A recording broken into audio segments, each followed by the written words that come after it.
എല്ലാവർക്കും നമസ്കാരം. ഞാൻ ശില്പ. 10th പ്രിലിംസ് പരീക്ഷയ്ക്കായിട്ട് കാത്തിരിക്കുകയാണ് എല്ലാവരും അല്ലേ? നമ്മുടെ LGS പരീക്ഷ ഏകദേശം അവസാന ഘട്ടത്തിലായിട്ട് നിൽക്കുകയാണ്. അപ്പോൾ ഇനി എല്ലാവരും കാത്തിരിക്കുന്ന മറ്റൊരു പരീക്ഷയാണ് 10th പ്രിലിംസ് എന്ന് പറയുന്നത്. ഡിസംബർ 28 മുതൽ 4 ഘട്ടങ്ങളിലായിട്ടാണ് നമ്മുടെ പരീക്ഷ വരുന്നത്. ഫെബ്രുവരി വരെയാണ് പരീക്ഷ വരുന്നത്. അപ്പൊ ഈ ഒരു പരീക്ഷയിൽ ഏതൊക്കെ പോസ്റ്റുകളാണ് വന്നിരിക്കുന്നത് നമുക്കറിയാം. Secretariat OA, lab assistant, store keeper, ഇങ്ങനെയുള്ള കുറച്ച് പോസ്റ്റുകളാണ് ഏതിലുള്ളത് ഈ 10th പ്രിലിംസിന്റെ കോമൺ പരീക്ഷയിൽ വരുന്നത്, 10th പ്രിലിംസ് കോമൺ എക്സാമിൽ വരുന്നത്. അപ്പോൾ ഈ ഒരു പരീക്ഷയ്ക്ക് തയ്യാറെടുക്കേണ്ടതുണ്ടോ, അല്ലെങ്കിൽ എന്താണ് ഇതിന്റെ ആവശ്യം? ഇപ്പൊ ഈ ഒരു വർഷം പ്രധാനപ്പെട്ട LDC പോലെയുള്ള പരീക്ഷകളെല്ലാം തീർന്നു. കുറച്ച് നിരാശയോട് കൂടി ഇരിക്കുന്ന കുറച്ച് പേരുണ്ട്. ഈ ഒരു പരീക്ഷയ്ക്ക് അപ്ലൈ ചെയ്തിട്ടും കാര്യമായി പഠിക്കാത്തവര്. അപ്പൊ അങ്ങനെയുള്ളവര് ശ്രദ്ധിക്കേണ്ട കുറച്ച് കാര്യങ്ങളാണ് പറയുന്നത്. ഈ ഒരു പരീക്ഷ ഡിസംബർ 28 തുടങ്ങുന്നത്, 1ാം ഘട്ടം. അപ്പൊ എല്ലാ ജില്ലക്കാർക്കും 1ാം ഘട്ടത്തിൽ ഉണ്ടാകും. അതായത് മിക്സഡ് ആയിട്ടാണ്, ഓരോ ജില്ലാ അടിസ്ഥാനത്തിലല്ല, മിക്സ് ആയിട്ടാണ് എല്ലാ ജില്ലകളിലും 1ാം ഘട്ടത്തിൽ പരീക്ഷ ഉണ്ടാവും. അപ്പൊ നിങ്ങളുടെ 1ാം ഘട്ട പരീക്ഷയുള്ളവരാണ് എങ്കിൽ നിങ്ങൾ ശ്രദ്ധിക്കേണ്ട കുറച്ച് കാര്യങ്ങളുണ്ട്. ഇനിയുള്ള ദിവസം കൃത്യമായിട്ട് എങ്ങനെ പഠിക്കാം എന്നുള്ളത് നമുക്കറിയാം. സിലബസിൽ 80ഉം 20 മാർക്ക് മാത്സ് ആണ് വരുന്നത്, 80 മാർക്ക് GK ആണ്. ആ 80 മാർക്ക് തന്നെ ഏതൊക്കെ ഭാഗങ്ങളാണ് കൃത്യമായിട്ട് പഠിക്കേണ്ടത്, ഫോക്കസ് ചെയ്യുന്ന ഭാഗങ്ങൾ ഏതൊക്കെയാണ്? അവിടെ ഹിസ്റ്ററിയിൽ ഇന്ത്യൻ ഹിസ്റ്ററി, ആ ഒരു ഭാഗത്ത് റിനൈസൻസ് ലീഡേഴ്സും അതുപോലെ തന്നെ ഇന്ത്യൻ ഹിസ്റ്ററിയുമായിട്ട് ബന്ധപ്പെട്ടിട്ടുള്ള കാര്യങ്ങളും, ഇന്ത്യ ആഫ്റ്റർ ഇൻഡിപെൻഡൻസ്, അങ്ങനത്തെയുള്ള കുറച്ച് ഭാഗങ്ങളൊക്കെ നമ്മളൊന്ന് കൃത്യമായിട്ട് നോക്കണം അല്ലെ. ശരിക്കും ഇതൊരു മെയിൻ എക്സാമിന്റെ സിലബസിലാണ് ഇന്ത്യ ആഫ്റ്റർ ഇൻഡിപെൻഡൻസ് എന്നുള്ള ഭാഗങ്ങളൊക്കെ നമ്മൾ കണ്ടിരിക്കുന്നത്. എങ്കിലും നമ്മൾ പഠിക്കുമ്പോൾ കൃത്യമായിട്ട് ആ ഒരു സിലബസിൽ പറഞ്ഞിരിക്കുന്ന കാര്യങ്ങളെ കുറച്ചുകൂടെ വൈഡ് ആയിട്ട് വേണം പ്രിലിംസ് പരീക്ഷകൾക്കായിട്ടും പഠിക്കാൻ. എന്നാൽ ഭയങ്കര ഡെപ്തിൽ പഠിക്കണം എന്നല്ല. പക്ഷെ എപ്പോഴും നമ്മൾ ശ്രദ്ധിക്കേണ്ട ഒരു കാര്യം, ഒരിക്കലും നമ്മളൊരു പ്രിലിംസ് പരീക്ഷയ്ക്ക് വേണ്ടി മാത്രമല്ല പഠിക്കേണ്ടത്, മെയിൻ എക്സാമിനെ ഫോക്കസ് ചെയ്തുകൊണ്ടാണ്. പക്ഷെ ഞാൻ ഇപ്പൊ ഇവിടെ പറയുന്നത് ഡിസംബർ 28 തീയതിയിലത്തെ പരീക്ഷയ്ക്ക് തയ്യാറെടുക്കുന്നവർക്ക് വേണ്ടിയിട്ടാണ്. വളരെ കുറച്ച് ദിവസമേ നമ്മുടെ കയ്യിലുള്ളൂ. ഇനി നമുക്ക് ഭയങ്കര വൈഡായിട്ട് പഠിക്കാനോ മെയിൻ എക്സാമിന്റെ സിലബസ് നോക്കി പോകാനോ ഒന്നുള്ള സമയമില്ല അല്ലെ. കുറച്ച് സമയം നമ്മുടെ കയ്യിലുള്ളൂ. ആ ഒരു സമയത്തെ വിനിയോഗിക്കാൻ വേണ്ടിയിട്ടാണ് ഇനിയുള്ളവരോട് ഞാൻ പറയുന്നത്. അപ്പൊ അവര് ശ്രദ്ധിക്കേണ്ടത് പ്രധാനമായിട്ടും ചോദിക്കുന്ന ടോപ്പിക്കുകൾ ഏതൊക്കെയാണ് എന്ന് മനസ്സിലാക്കുക. സയൻസിലാണെന്നുണ്ടെങ്കിൽ, ഫിസിക്സ് ഒക്കെ ആണെന്നുണ്ടെങ്കിൽ എപ്പോഴും ചോദിക്കുന്ന കുറച്ച് ഭാഗങ്ങളുണ്ട്. നിയമങ്ങളുമായിട്ട് ബന്ധപ്പെട്ടത്, അതായത് കുറെ ലോകൾ പഠിക്കാനുണ്ടല്ലോ, അതുമായിട്ട് ബന്ധപ്പെട്ട് ആപ്ലിക്കേഷൻ ലെവലിൽ വരുന്നത്. അതുപോലെ തന്നെ ബയോളജി ഭാഗത്താണെന്നുണ്ടെങ്കിൽ രോഗങ്ങൾ, രോഗകാരികൾ, അതുപോലെ വൈറ്റമിൻസ്, അതുപോലെ അവയവങ്ങളുമായിട്ട് ബന്ധപ്പെട്ടിട്ടുള്ള കാര്യങ്ങൾ, ഇങ്ങനെ സ്ഥിരമായി ചോദിക്കുന്ന കുറച്ച് ഭാഗങ്ങളുണ്ട്. ആ ഭാഗങ്ങളെ മനസ്സിലാക്കുക. പ്രീവിയസ് ക്വസ്റ്റ്യൻ പേപ്പറുകളിൽ നിന്നും അല്ലെങ്കിൽ പ്രീവിയസ് ആയിട്ട് നടന്ന പ്രിലിംസിന്റെ ക്വസ്റ്റ്യൻ പേപ്പറുകളൊക്കെ എടുത്തു നോക്കി കഴിഞ്ഞാൽ നമുക്ക് സ്ഥിരമായി ചോദിക്കുന്ന ഭാഗങ്ങൾ ഏതൊക്കെയാണെന്ന് മനസ്സിലാവും. ആ ഭാഗങ്ങളെ കുറച്ചധികം ഇമ്പോർട്ടൻസ് കൊടുത്ത് ഇനിയുള്ള ദിവസങ്ങൾ നോക്കുക. അതുപോലെ തന്നെ മാത്സും അതെ. മാത്സ് നമ്മൾ ഭയങ്കര ഡെപ്തിൽ പഠിക്കുക എന്നുള്ളതല്ല ഇപ്പൊ ചെയ്യേണ്ടത്. ഈ ഒരു 28 തീയതി നമ്മുടെ കയ്യിൽ ആകെ കുറച്ച് ദിവസമേ ഉള്ളൂ, 28 ദിവസമേ ഉള്ളൂ നമ്മുടെ കയ്യിൽ. ആ ഒരു ദിവസത്തെ കൃത്യമായിട്ട് വിനിയോഗിക്കാനായിട്ട് നമ്മൾ എന്ത് ചെയ്യണം? മെയിൻ ആയിട്ട് പഠിക്കേണ്ട കാര്യങ്ങൾ ഷോർട്ട് കട്ടിൽ കൂടെ നിങ്ങളൊന്ന് പഠിച്ചെടുക്കാനായിട്ട് ശ്രമിക്കുക. ഇനി എന്തിനാണ് ഇത്രയും ഇമ്പോർട്ടൻസ് ഈ ഒരു എക്സാമിന് നമ്മൾ കൊടുക്കുന്നത്? ഈ ഒരു എക്സാം നമ്മളെ സംബന്ധിച്ചിടത്തോളം വളരെ ഇമ്പോർട്ടൻ്റ് ആകാൻ കാരണം അതിൽ പ്രിലിംസിൽ വരുന്ന എക്സാമുകൾ ഏതൊക്കെ തന്നെയാണ്? നമ്മുടെ സെക്രട്ടേറിയറ്റ് OA പോലെയുള്ള പരീക്ഷകളാണ്. ഈ സെക്രട്ടേറിയറ്റ് OAക്ക് എത്ര പ്രത്യേകത വരാൻ കാരണം? സെക്രട്ടേറിയറ്റ് ആ ഒരു പോസ്റ്റ് തന്നെയാണ് സെക്രട്ടേറിയറ്റ് OA. കഴിഞ്ഞ പ്രാവശ്യം ഈ ഒരു പരീക്ഷ നടന്നു കഴിഞ്ഞപ്പോൾ, കഴിഞ്ഞ പ്രാവശ്യം ഇതുപോലെ പ്രിലിംസ് ഒക്കെ കഴിഞ്ഞിട്ട് ഈ ഒരു പരീക്ഷ നടന്നു കഴിഞ്ഞപ്പോൾ ആ ലിസ്റ്റിൽ ഏകദേശം ഒരു 1.5-2 വർഷമായപ്പോഴേക്കും ഒരുവിധം എല്ലാവരെയും തന്നെ ലിസ്റ്റ് തീർന്ന അവസ്ഥയാണ്. എല്ലാവർക്കും തന്നെ ജോലി ലഭിച്ചു. അപ്പോൾ ആ ലിസ്റ്റിൽ ഉൾപ്പെട്ട എല്ലാവർക്കും ജോലി ലഭിച്ച ഒരു പോസ്റ്റ് ആയതുകൊണ്ട് തന്നെ വളരെ ഇമ്പോർട്ടൻ്റ് ആണ്. ഇനിയും ഇതുപോലെയുള്ള പോസ്റ്റുകൾ വരുമ്പോൾ ധാരാളം അവസരങ്ങൾ ഉണ്ടാകും എന്നുള്ള കാര്യം ഓർമ്മിപ്പിക്കുകയാണ്.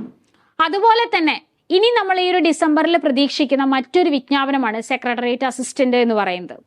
അതൊരു ഡിഗ്രി ലെവൽ പരീക്ഷയാണ്. പ്രത്യേകിച്ച് ഇപ്പോഴത്തെ ഒരു നോട്ടിഫിക്കേഷൻ പ്രകാരം നമുക്ക് ഒരു പ്രിലിംസ് ഉണ്ട്, മെയിൻ എക്സാമിന്റെ 200 മാർക്കിന്റെ ഒരു മെയിൻ എക്സാം ഉണ്ട്, ഇന്റർവ്യൂ ഉണ്ട്. കുറച്ച് വലിയൊരു കടമ്പയാണ് നമ്മളെ കാത്തിരിക്കുന്നത് അല്ലെ. പക്ഷേ ഈ ഒരു സെക്രട്ടേറിയറ്റ് OA പോലെയുള്ള ഒരു പോസ്റ്റിൽ നിങ്ങളപ്പോൾ അപ്ലൈ ചെയ്ത് കഴിഞ്ഞു, പ്രിലിംസിന് വേണ്ടി വെയിറ്റ് ചെയ്യാണ്. ഇത് നമ്മൾ ക്രാക്ക് ചെയ്ത് സർവീസിൽ കയറുകയാണ് എങ്കിൽ നമുക്ക് പ്രൊമോഷൻ ടെസ്റ്റുകൾ എഴുതി സെക്രട്ടേറിയറ്റ് അസിസ്റ്റന്റിലേക്ക് എത്താം. അപ്പൊ നമ്മുടെ ആ ഒരു യാത്രയിൽ ആദ്യത്തെ ഒരു സ്റ്റെപ്പാണ് എന്ത്, സെക്രട്ടേറിയറ്റ് OA എന്ന് പറയുന്ന പോസ്റ്റും. കാരണം ഇവിടെ 10th ക്വാളിഫിക്കേഷൻ ആണ് പറഞ്ഞിരിക്കുന്നത് എങ്കിൽ കൂടി എന്താണ്, ഡിഗ്രി ഉള്ളവർക്കൊക്കെ അപ്ലൈ ചെയ്യാൻ പറ്റുമായിരുന്നു അല്ലെ. ഓൾറെഡി അപ്പൊ നിങ്ങൾ ഡിഗ്രി ഉള്ളവരാണ് എങ്കിൽ സെക്രട്ടേറിയറ്റ് അസിസ്റ്റന്റ് പോലുള്ള ജോലി നമ്മൾ സ്വപ്നം കാണുമ്പോൾ അതിന്റെ സാധ്യതകളെ നമുക്ക് കുറച്ച് ബുദ്ധിമുട്ടായിട്ട് തോന്നും. കാരണം ഇത്രയും പരീക്ഷകളാണ്, മെയിൻ എക്സാം ആണെങ്കിൽ 200 മാർക്കിൻ്റെതാണ്. അപ്പൊ അങ്ങനത്തെയൊക്കെ കാണുമ്പോൾ നമ്മളൊന്ന് പേടിച്ചാലും ഇവിടെ നല്ലൊരു അവസരം നമ്മളെ കാത്ത് കിടക്കുന്നത്. ഈ ഒരു അവസരം കൃത്യമായിട്ട് വിനിയോഗിക്കുകയാണ് എന്നുണ്ടെങ്കിൽ നമുക്ക് നമ്മുടെ സ്വപ്ന ജോലിയിലേക്ക് കൃത്യമായിട്ട് എത്താനായിട്ട് പറ്റും. അപ്പൊ ഈ ഒരു പരീക്ഷയെ കുറിച്ചിട്ട് ഒരുപാട് സംശയങ്ങളുണ്ട് നിങ്ങൾക്ക് എല്ലാവർക്കും അല്ലെ. അപ്പൊ എങ്ങനെയൊക്കെ പഠിക്കണം, ഇനിയുള്ള ദിവസങ്ങൾ പഠിച്ചാൽ മതിയോ, എന്തൊക്കെയാണ് നമ്മൾ പഠനത്തിൽ കൊണ്ടുവരേണ്ട, ഷോർട്ട് ടേമിൽ കൊണ്ടുവരേണ്ട മാറ്റങ്ങൾ, എങ്ങനെ ഈ ചെറിയ സമയം കൊണ്ട് നമുക്ക് പഠിച്ചെടുക്കാനായിട്ട് പറ്റും, ഇങ്ങനെയുള്ള കാര്യങ്ങളൊക്കെ ഡിസ്കസ് ചെയ്യാനായിട്ട് ഈ വരുന്ന 4-ാം തീയതി 7 മണിക്ക് ആശാ മിസ് ഒരു ഫ്രീ ക്ലാസ്സുമായിട്ടാണ് നിങ്ങളുടെ അടുത്തേക്ക് വരുന്നത്. അപ്പൊ കൃത്യമായിട്ട് ജോയിൻ ചെയ്താൽ ഈ ഒരു ജോബിന്റെ സാധ്യതകളെ കുറിച്ചിട്ടും കഴിഞ്ഞ പ്രാവശ്യം റാങ്ക് ലിസ്റ്റിൽ വന്ന എത്ര മാർക്കാണ് വന്നത്, അതങ്ങനത്തെ കുറെ ഡീറ്റെയിൽസ് നമുക്ക് അറിയാനായിട്ട് ആഗ്രഹം ഉണ്ടാവും അല്ലെ.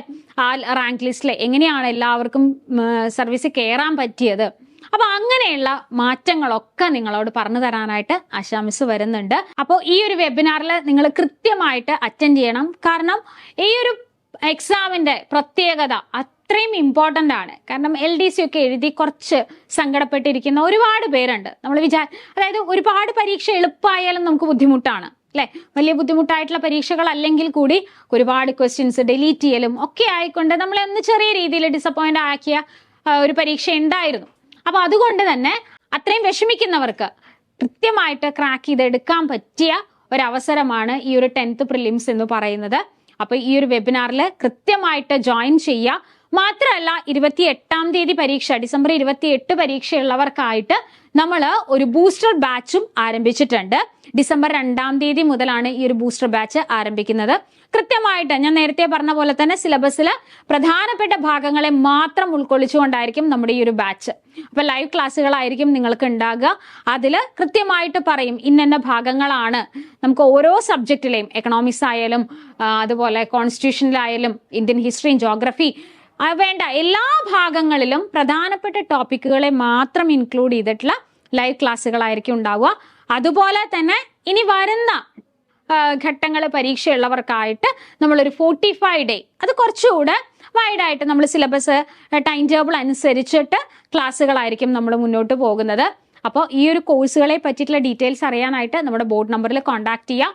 8590202323 ഈ നമ്പറിൽ കോൺടാക്ട് ചെയ്താൽ നിങ്ങൾക്ക് ഡീറ്റെയിൽസ് അറിയാനായിട്ട് പറ്റും.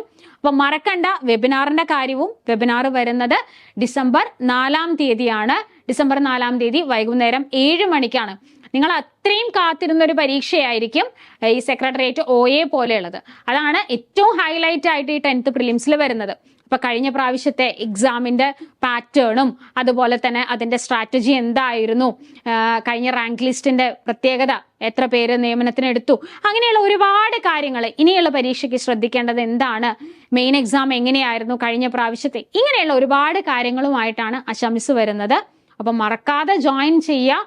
നിങ്ങളുടെ ആ ഒരു സർക്കാർ ഉദ്യോഗം എന്നുള്ള സ്വപ്നത്തിലേക്ക് ഒരു സ്റ്റെപ്പിംഗ് സ്റ്റോൺ തന്നെയാകും ഈ ഒരു 10th പ്രിലിംസ് എന്ന് പറയുന്നത്. കൃത്യമായി പഠിച്ചാൽ വളരെയധികം പ്രൊമോഷൻ സാധ്യതകളുള്ള ഒരു പോസ്റ്റിലേക്ക് നിങ്ങൾക്ക് എത്താനായിട്ട് പറ്റും. അപ്പൊ മറക്കണ്ട, വെബിനാറിന്റെ കാര്യവും അതുപോലെ തന്നെ ബൂസ്റ്റർ ബാച്ചിന്റെ കാര്യവും കൃത്യമായിട്ട് ഈ ഒരു ഡീറ്റെയിൽസ് അറിയാനായിട്ട് രജിസ്ട്രേഷൻ ലിങ്ക് ഉണ്ട്, താഴെ ഡിസ്ക്രിപ്ഷനിലുണ്ട്. ഡിസ്ക്രിപ്ഷനിൽ രജിസ്റ്റർ ചെയ്യുക, വെബിനാറിൽ പങ്കെടുക്കുക. അതുപോലെ തന്നെ കോഴ്സിനെ പറ്റിയിട്ടുള്ള ഡീറ്റെയിൽസ് അറിയാനായിട്ട് നമ്മുടെ ബോർഡ് നമ്പറിൽ കോൺടാക്ട് ചെയ്യുകയും ചെയ്യാം. അപ്പൊ അടുത്തൊരു വീഡിയോയിൽ കാണാം. താങ്ക്